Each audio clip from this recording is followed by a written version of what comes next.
this is gonna make me sound like an old lady, but when I see kids outside, like actually playing outside and like playing with sticks or playing basketball or like just being outside, I get excited simply because nowadays you don't see a lot of kids playing outside. You see, like, it's mostly like kids staying inside and wanting to play video games or play with their phones because we're in the age of technology, so a lot of kids like to be inside. And when I was growing up, like, outside was the entertainment. A stick was the entertainment. Chalk was the entertainment. Going to the park and just like hanging out the park and like on swings and with your friends. That was the entertainment.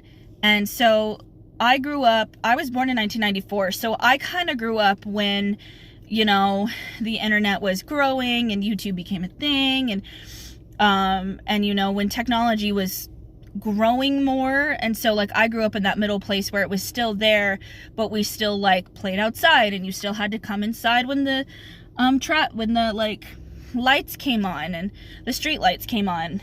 And nowadays it's not as prevalent. And so when I see that, I get really excited because like I love that kids are still being kids and just living their lives despite what the world is, how the world is going and what they're exposed to.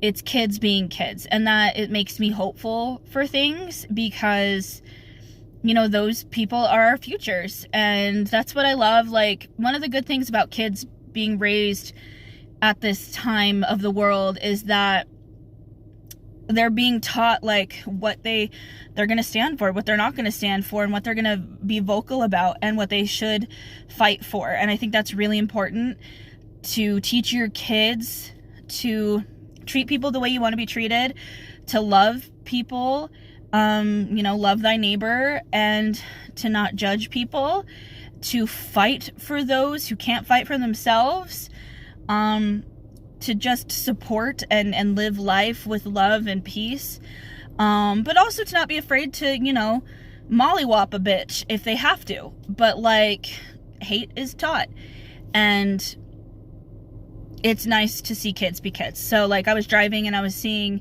some kids just playing basketball and hanging out together, and I remember my sister and I hanging out together outside. And so it's nice to see just kids be outside and be kids, because the world's rough these days.